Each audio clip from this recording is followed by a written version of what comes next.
Hello, everybody. Welcome. My name is Ernesto Vázquez del Águila. I'm delighted to introduce Professor Susan Terrio, my former colleague from Georgetown University in Washington, D.C. This is a webinar that it's being supported by the UCD Global Engagement Seed Fund 2020, joint effort with the School of Nursing, Mid-Ferry and Health System, and the School of Social Policy, Social Work, and Social Justice, where I'm based. Professor Susan Terrio is now joining us from her Airbnb in Dublin City Center, and she's being a visiting professor in the School of Social Policy, Social Work, and Social Justice. And our today webinar is based on her work on migration, asylum seekers and refugees in the U.S. Professor, a more formal introduction.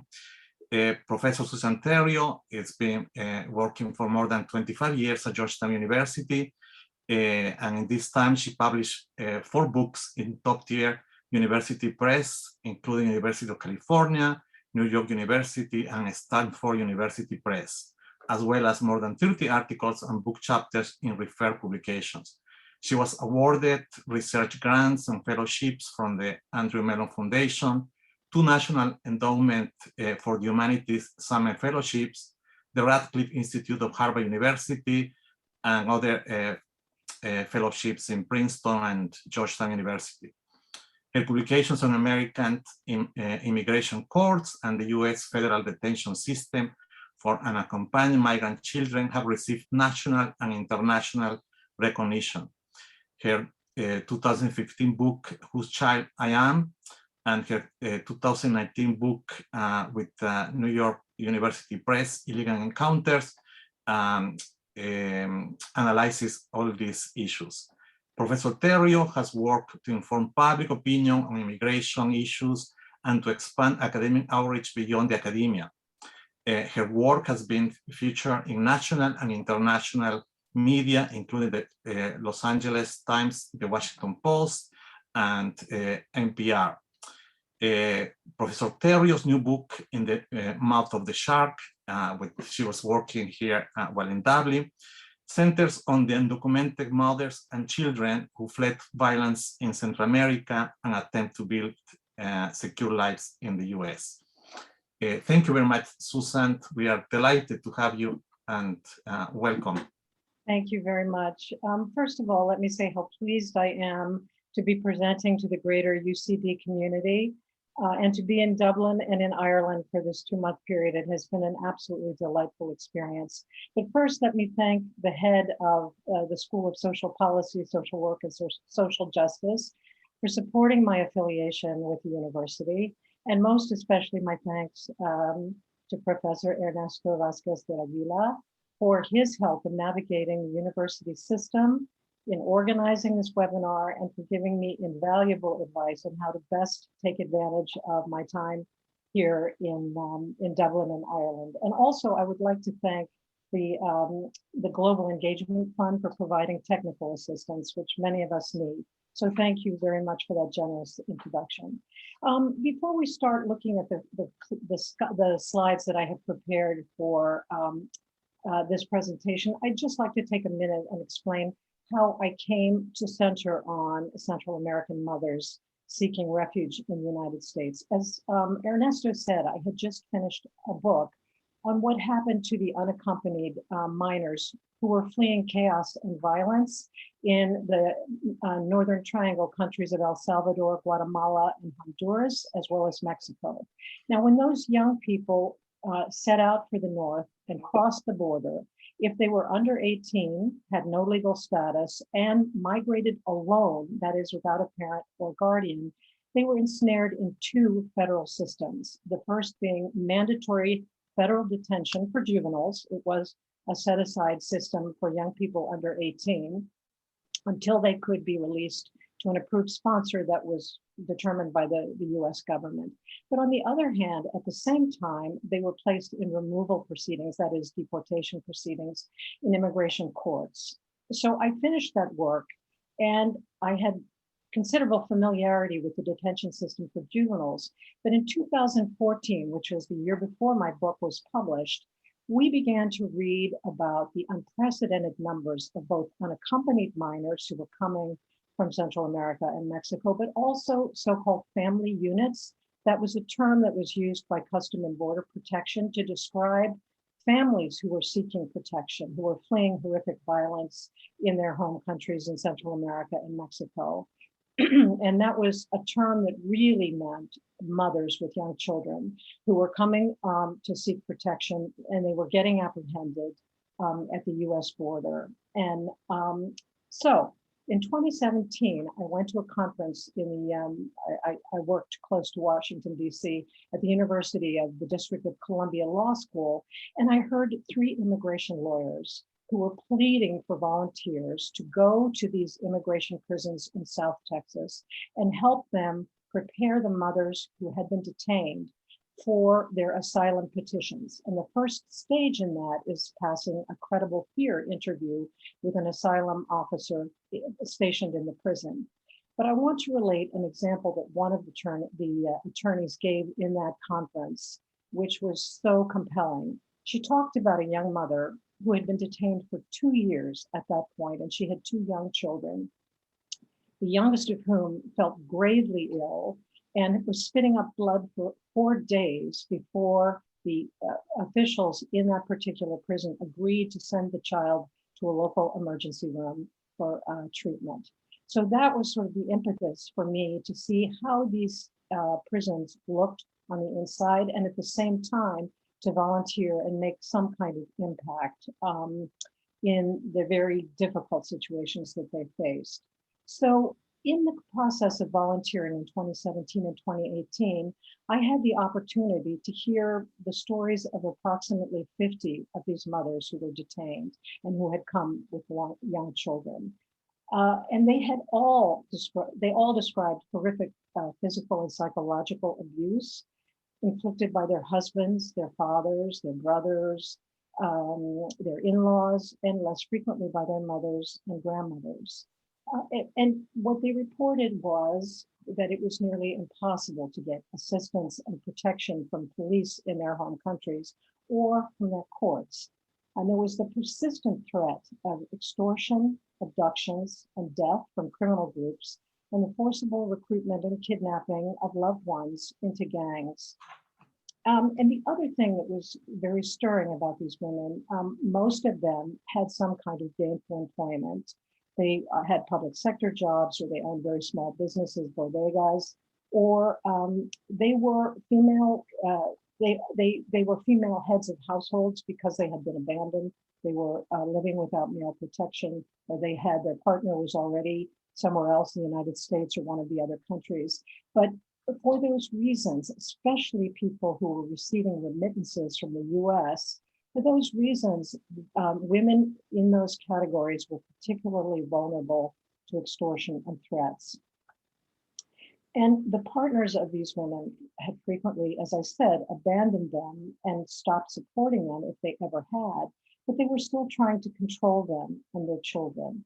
Now, it's important to remember, as I'm sure many of you know, that these countries in the Northern Triangle and Mexico, but the Northern Triangle particularly, have very weak state institutions, considerable political corruption. There was a generalized lack of public services, a huge gap between the haves and the have-nots, inadequate educational systems, and few employment opportunities. So despite all of those obstacles, none of the women that I and the other volunteers talked to said that they really wanted to leave home. If they had had a choice, they would have stayed in their home countries, but they felt they didn't have a choice, that it was leave to survive or suffer a physical or social death by staying. And yet the choice to leave presented unimaginable compromises. One woman married her smuggler because he agreed to pay the costs of her journey north. Another fled after her partner repeatedly beat her and promised to kill her. And then still another sought relief from severe domestic abuse in a family court, which was a very courageous thing to do in El Salvador at that time, only to lose custody of her children when her in-laws falsely accused her of a knife attack. So these women left hurriedly without goodbyes often or explanations because they were trying to escape the mouth of the shark. Many of them and their families borrowed large sums of money to hire smugglers whom they knew and trusted for the most part to get them across this very dangerous physical space. Some of them were apprehended in Mexico and deported only to start the journey once again. Many of them survived robberies and sexual assaults. They outran or hid from the corrupt immigration authorities in Central America and Mexico, but all of them struggled with trauma, hunger, illness, injuries, and life-threatening exposures. Now, if they were lucky, they left home, as I said, with guides that got them across the border without being apprehended. But today, I want to talk about the women who weren't lucky, who got apprehended, were put in border patrol stations for extended periods of time before they were then either deported or detained in immigration prisons. So with that, let's start with the next slide. Ernesto, please. All right, so I think it's important to start this presentation by asking a number of critical questions. So the first is, what do you call a system where you can be detained in prison-like conditions while you wait for a hearing on your asylum petition and have no right to a public defender, even if you are poor? Now, one sort of clarification for those who may not be familiar with the difference between a civil system and a penal system. In the US, if you are charged or accused of a criminal offense, and if you are indigent, you have the right to a public defender that is paid for by the state. Now, the quality of these public defenders is often very uneven, but it is an important right that you have. Not so in the immigration system. Okay, the next question, please. What do you call a system where there is little federal oversight, no meaningful grievance procedures, no limitations on the length of detention, and serious human rights abuses of detainees? Next slide, please. What do you call a system where basic medical care is woefully inadequate, the water is barely potable, and the food is so bad that you must buy your own at inflated commissary prices to stave off hunger? And what do you call a system where visitations with your family and friends are limited to 1 hour a week, and you are urged to, in quote, volunteer for 9 hours of work that pay between 1 to 4 hours a day? And the answer to those questions is that you call it a private immigration prison in the US. Now, I want to talk a little bit about this image because it's really interesting. The picture that you're seeing there is not an immigration prison. It's very difficult to get visuals. Anyone who volunteers in these prisons is not allowed to take pictures, is not allowed to have recording devices of any kind, is not allowed to even sketch visuals of the place where they've been.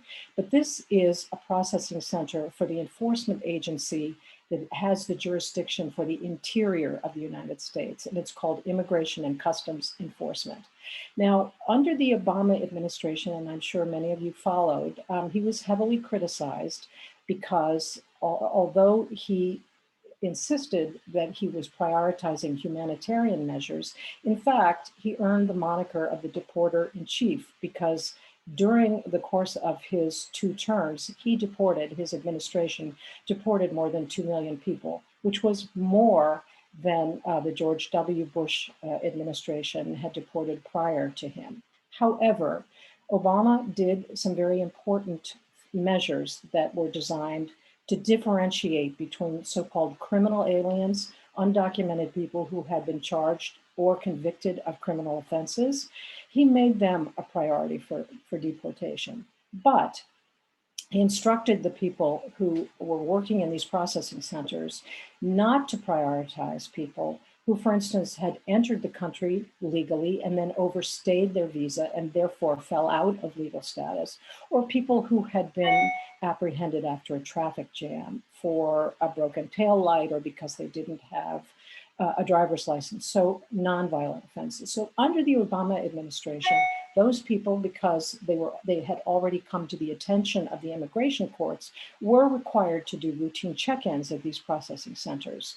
Under the Trump administration, in contrast, and this was introduced without any advance warning, almost everyone who was undocumented and had an outstanding deportation order, or who had whether they were violent or nonviolent, almost everyone who came for their routine check-ins was detained and deported. So this was a dramatic difference in the handling of undocumented immigrants. Okay, next slide, please. So I talked about this immigration system. In 2014, it was a year when there was a lot of press coverage of the undocumented population and of the new arrivals who were coming. There were unprecedented numbers of not only unaccompanied minors, and in fact, coming across the border and being apprehended. And in fact, much of the press coverage centered on those children. But the other population that people didn't talk as much about were the mothers with young children who were crossing the border seeking protection in the United States. So suddenly there were these enormous spikes in families, and the mothers almost entirely, almost exclusively, were trying to petition for asylum. Okay, the next, please. So in that year, to respond to these incredible spikes of undocumented families and unaccompanied minors, the government under the Obama administration opened new detention facilities. The first one, I don't mention it here, was opened in Artesia, New Mexico, and it rapidly earned the title of a deportation mill because it was hastily constructed. Mothers and children were channeled in there at a rapid rate. They were subjected to systematic mistreatment, due process violations. They didn't have the right to see attorneys, and they were rapidly deported. So there was such a public hue and cry and a number of lawsuits directed against the government that they were forced to close that initial immigration prison. But the government learned from what they had done wrong with that first prison in Artesia, New Mexico. And later on in the year, and this is the second bullet point here, they opened a new 2,400 bed facility in a dirt poor town in the south of Texas, and doubled the size of an existing detention center to which they sent the vast majority of the mothers who were crossing the border with their children. And those were the two immigration prisons where I volunteered. Now, this is interesting because in that year and subsequent years, despite the deterrence and enforcement measures that were taken to prevent people from leaving their countries in the Northern Triangle and Mexico and coming to the US, the number of migrants continued to come and to be apprehended at the US border. So in 2013, that number skyrocketed from 14,000, almost 15,000, to 68,000, before reaching a peak of 473,000 in 2019. And in this year, 1 month, July 2021, immigration authorities apprehended 212,000 migrants. Now that's the total number. That included family and also unaccompanied minors. But that was the highest monthly figure in 21 years. And the important point here is that despite the increasingly draconian enforcement measures, particularly under the Trump administration, migrants kept coming because the circumstances in their home countries were becoming dramatic and pushing them out. Okay, the next slide, please. So the question that this poses is this a civil detention system? So the answer to this question is complicated because until 2018, when then Attorney General Jeffrey Sessions instituted a zero tolerance policy for all migrants who came across the border without authorization, it was in theory a detention system that was civil, that did not incur penal consequences.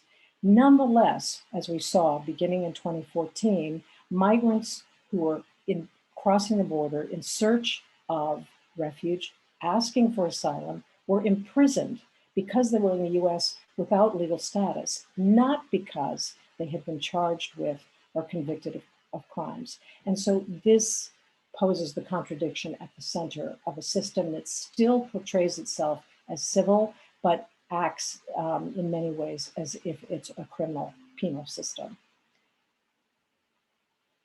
This slide is really important. Now, I mentioned the 2 immigration prisons that are in Texas where I served as a volunteer. After I retired in 2018, I moved to Georgia, and soon discovered that Georgia has 4 immigration prisons. In Irwin, the prison title that's indicated on one of the posters here was one of the most notorious. Now, I also decided to volunteer in these prisons, but they didn't have the same need for legal assistance to prepare the women and men who were detained there for credible fear interviews. Nonetheless, what we could do was serve as visitation volunteers. So going to the prison and talking to the people who were detained there. And what we heard was deeply disturbing. So the next slide, please. So this is, as I said, in effect, a penal system, but with few of the safeguards that do exist in the criminal legal system in the US. As I said before, anyone who is funneled into this civil detention system has no right to funded legal representation. That is, if you can afford to pay for an attorney, you are certainly entitled to have one represent you when you are in removal proceedings. But if you are indigent, you don't have the possibility of paying for an attorney. Now, there are a cadre of motivated, highly skilled volunteer, or what we call pro bono attorneys, but they're few and far between. And with the unprecedented numbers coming across the border, for people in detention, it was very difficult to find and secure the services of a volunteer or pro bono attorney. And most of them couldn't afford to pay a private attorney. So no legal representation. That's one of the fundamental due process protections that exist in most legal systems, and people in these prisons did not have it. Now, and as I pointed out, the living conditions there were in Irwin and in the other prison where I volunteered in Georgia, the Stewart Detention Facility, the living conditions were appalling. The facilities were filthy. There were consistent reports of substandard food, of water that was barely drinkable, and of inadequate medical care, racist taunts, etc. So it was a really difficult place to try and survive. Next, please. Now, Irwin in particular came to national attention in 2020 when a nurse who had worked there had resigned, became a whistleblower to tell the world that she had observed a gynecologist under contract to the federal government who had been forcibly sterilizing women who were detained there without their full and informed consent. Many times he told the women that they had gynecological problems that required emergency surgery. The women didn't speak English for the most part. He didn't speak Spanish. There were no clear explanations that were written. They were required to sign release forms that were in English that they did not understand. And the upshot was that there were a number of women who were sterilized against their will. And when they found out what had happened and complained, they were systematically deported. This was one of the most egregious examples, not only of medical neglect, but abuse. And as a result, this year, in 2021, that detention facility was closed, but the women who remained there were not released. They were quietly transferred to the Stewart Detention Center, which is another prison in Georgia. So the other thing that weighs heavily on the women and men who are detained in these prisons is that they're unlike the penal system where you go to court, if you're convicted, you're given a sentence, and a specific amount of time to serve that may be shortened depending on your behavior in detention. But in immigration detention, there is no set endpoint. Now, I talked about the women who ended up in the immigration prisons in Texas. The difference that I saw in the women who were in the Georgia prisons were that many of them had been in internal apprehensions. That means that they had been stopped for some kind of traffic violation, or who had come to the attention of local authorities for various reasons. So when they were apprehended and when they were detained, if they were living with their children, they had to be separated from them, because unlike the Texas prisons, the prisons in Georgia did not allow mothers to be incarcerated with their children. So in addition to having no idea how long they would be detained, it was really psychologically traumatizing for these women, all of whom, the women that we talked to, had children living at home, or with a partner, with a mother, with a sibling. And again, not knowing when you would be released was particularly difficult. The next point, okay. And as I've said before, and these abuses, particularly in the Georgia prisons where we served as volunteers, the abuses included racist taunts, sometimes physical assaults, the denial of basic medical care as a punishment for complaining, and the infliction of solitary confinement of up to 23 hours a day for very minor infractions.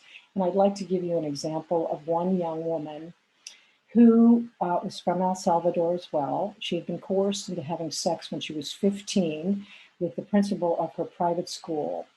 She put up with it for as long as she could and then began to tell people. Very few people believed her because he was a respected man, he was educated, he was married and had 3 children. So ultimately, he began to stalk and threaten her. And as a result, she felt she had no choice but to leave.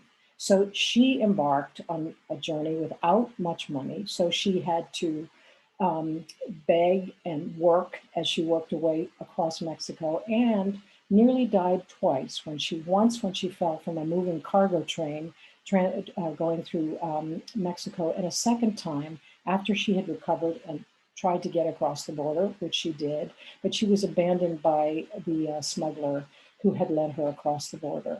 So her life was saved by Customs and Border Protection personnel just inside the US border. She was taken to a hospital where she received medical treatment and pain medications for the shattered ankle, the injury that she had sustained when she fell from the train. However, 2 days later, they shackled her to the bed. 2 days later, they sent her to a private immigration prison, put her in a prison jumpsuit, confiscated the pain medication that she had received from the hospital, and then, to her amazement, she was put in solitary confinement. She had not been told what the rules were and had no idea what she'd done. What she had done was to see a friend from home in the prison and run to hug her. There's a prohibition on touching or being physically too close to any of the people who are detained in these prisons. So next slide, please. So there are very few safeguards available. In addition to serving long months, sometimes years in these immigration prisons, they offer no educational opportunities and very limited recreation. And one of the things that the women told us they craved was books or puzzles or other kinds of things that could occupy their minds. So the visitations, as I've said, occur via telephone behind glass partitions, and there is very little accommodation made for young children. Of course, in these visitations, no one is allowed to have food or drink. And one horrific scene that I observed when I was at the Stewart detention facility, and as I think I said, asylum officers are there inside the prison, and there are immigration judges also conducting hearings inside the prison. And on this particular day, this was February of 2020, right before the pandemic really ended the possibility of any volunteering in these private prisons. It was freezing cold. I think it would have been 2 or 3 degrees centigrade. And I had been observing proceedings in the immigration court in the prison, in one side of the prison, and walked over to the waiting room where I was waiting to visit with one of the detained, in that case, men. And there was a young woman who was outside sitting on the ledge in this freezing cold, nursing her 4-month-old baby. And we asked her why she was doing that. And she said that the staff had told her that no food and drink was available and that breast milk was also included on the no-go list. So very little accommodation made for young children. As I've said before, despite the fact that the caloric value of the food that these people receive on a daily basis is widely considered inadequate, the commissary where they can buy additional food, the fees are very high. And for people who can only see their loved ones an hour a week, if at all, phone cards were a coveted item because that was one way that they could stay in touch with their loved ones and friends. And to afford the extras, and again, most of these people were very poor. They had no outside income. Working long shifts in the prison kitchens, in the laundries, or in cleaning common areas was something that they had to do for these paltry wages. So, as I've said, the asylum petitioners are the single adults and women and children who are in the family prisons. They either present themselves at a port of entry and ask for asylum there, or in other cases, try and get across the border if they can and apply for asylum. So that's one population that is identified and taken into custody right at the border. And the second one, as I've indicated, are internal apprehensions for these minor traffic violations, or increasingly after an immigration raid at home, at work, or in the community. I explained that the mothers who were detained in Georgia prisons were not allowed to have their children with them. But at the time when I was doing interviews after the volunteer experience and visiting with undocumented mothers in their homes, there was an atmosphere of generalized fear, even though the county where I lived in Maryland before moving to Georgia and the county in Northern Virginia where I conducted most of the interviews were very progressive. That policy of taking a very progressive and somewhat humanitarian approach to immigrant populations changed as the Trump administration instructed officers within ICE, that is enforcement, Immigration Customs Enforcement, excuse me, to have no mercy, to knock on people's doors, convince them to open, and when they did, took them into custody and detention that in many cases resulted in deportation. So Ernesto has included these pictures. I think they're very powerful. What you see here is the inside of a Border Patrol station, probably somewhere along the coast, most probably in Texas, because Texas has the largest number of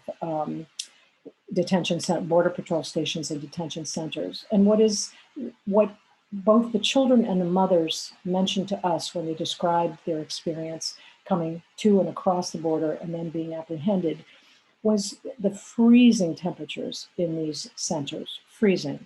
And you'll see that the young people here were given Mylar blankets as the only source of covering. Now, there are special regulations for the young people who are apprehended, that is the people who are under 18. According to the law in place, they are not allowed to stay in these Border Patrol stations for more than 72 hours.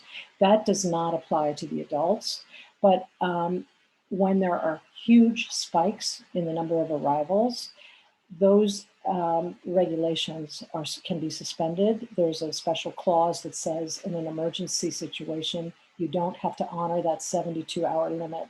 But what you should what you should see here are young people who are held in cages, and even 72 hours is, an inappropriate amount of time for these young people to be housed there. And this is an even more crowded facility where, in fact, it's so crowded that some people have to stand up. There is barely room for people to sit, much less stretch out. So totally inadequate holding facilities. So one of the things that's really important to understand about these prisons is that financial incentives are the bedrock of the current detention system. It's well known, I think, that the United States incarcerates it has the highest number of people in prison, probably maybe Russia has more, but we incarcerate, we hold 22% of the world's prison populations in our prisons. But what many people don't realize that, yes, there's, a huge penal system, but immigration prisons is one of the fastest growing and most profitable forms of mass incarceration in the country.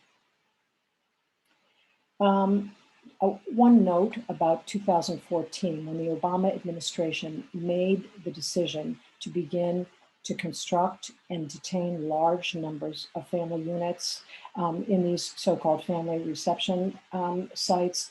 What they did in the interests of speed was to issue no-bid contracts to very large corporations. And the private prisons are run by a very few private corporations.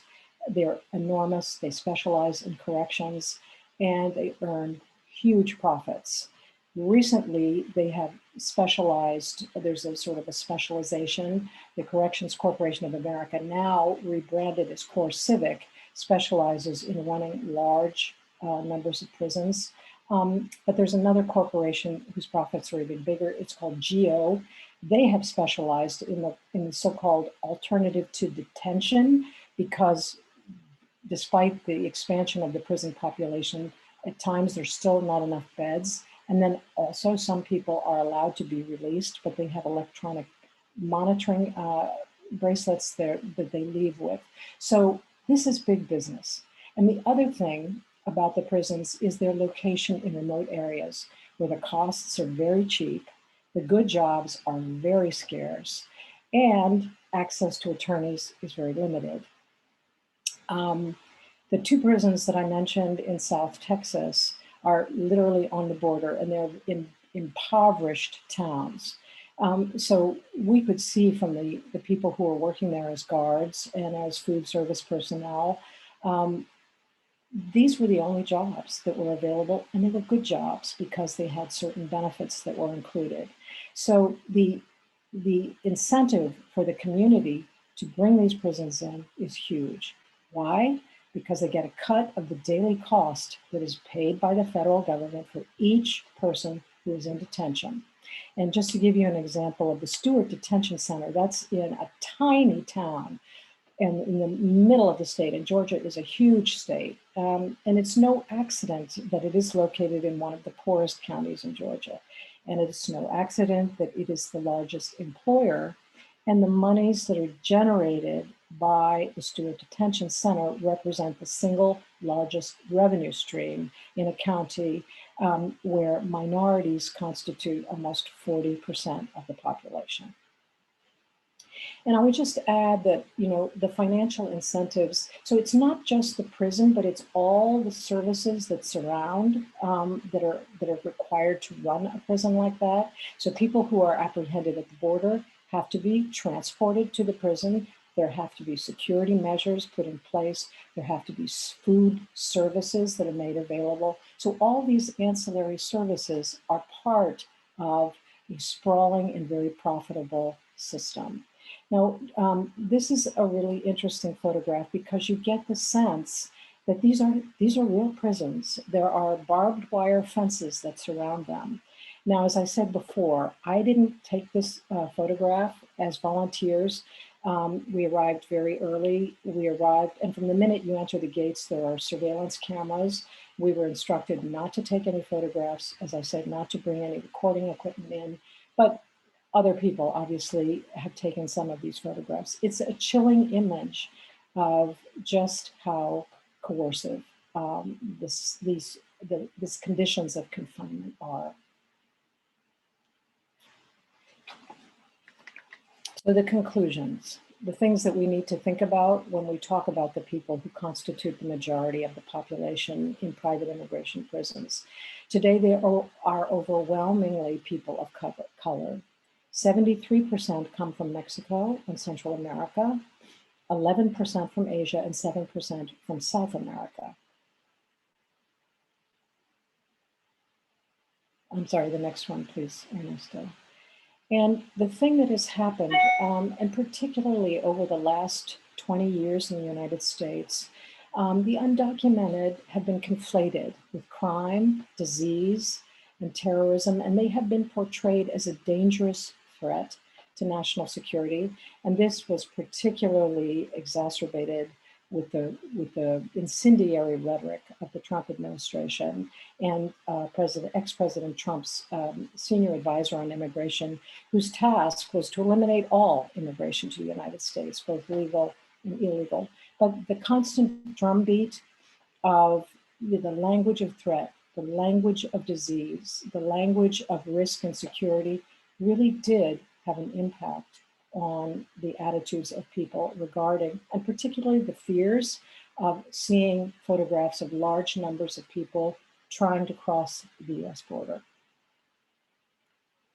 So, as I said, the fear of so-called illegals has produced a consensus on the continuing need for more deterrence and enforcement through the punitive exclusion in prisons and deportation, and the denial of their constitutional right to due process protections, whether it's legal representation, whether it's the ability to have a hearing before an immigration judge and present your case, habeas corpus, bring the body, have a judge conduct a hearing in which the facts are brought to light on whether you really do constitute a security threat, or if you could be released from immigration prison. So the solutions. I think it's obvious from the tenor of this presentation that I and many other academics, advocates, some politicians think that it is ethically unsustainable and morally repugnant and legally questionable to detain people who are seeking asylum.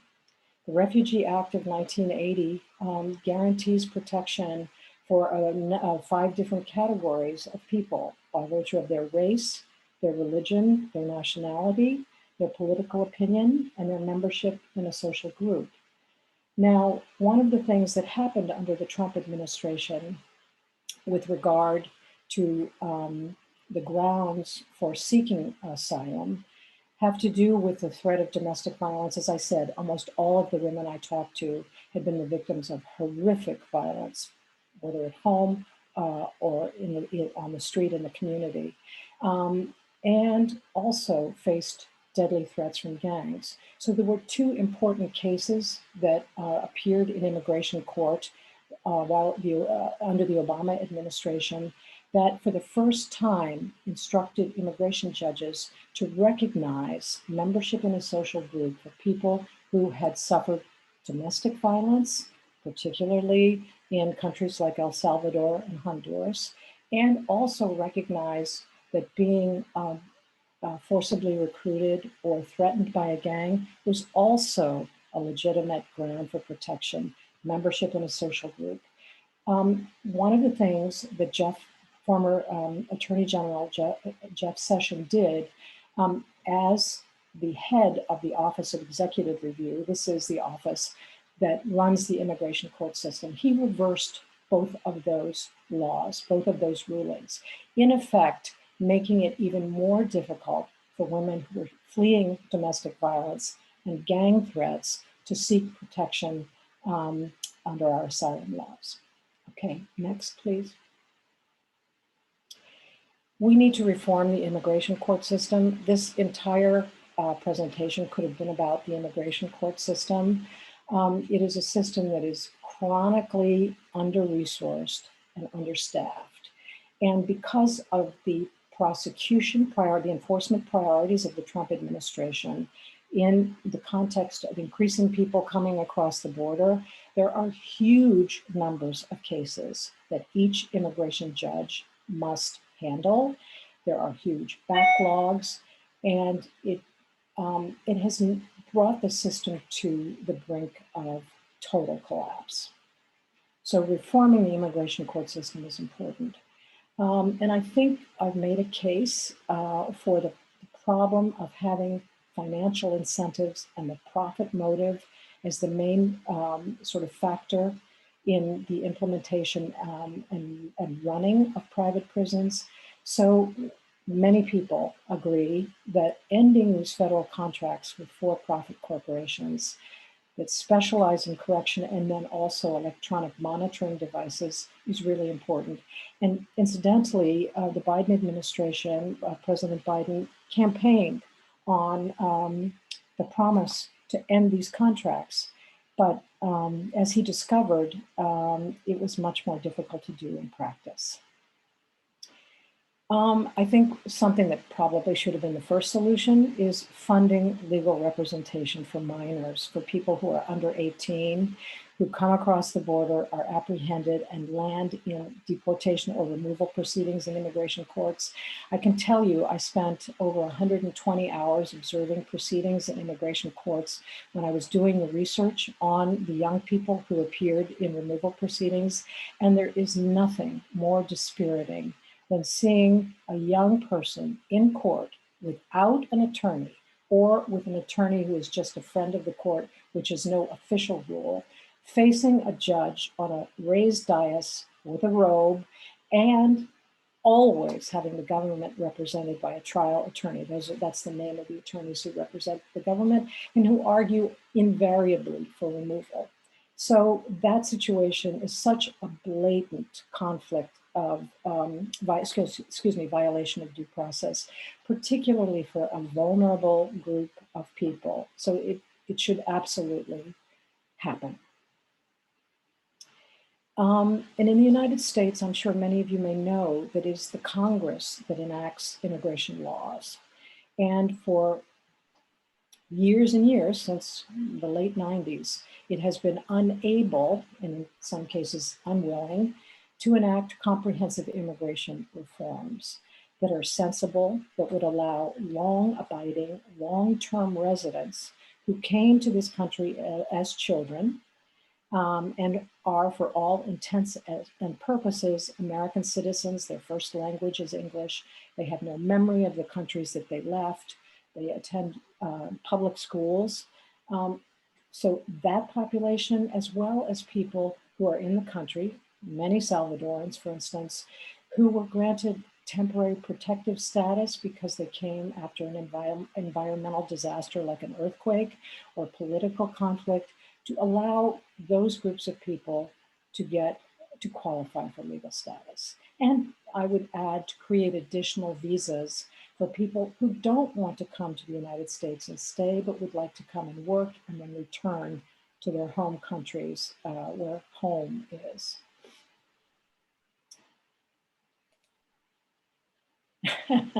And I'm sorry, I wish I could say this in Irish, but thank you very much for your attention, and I would be more than happy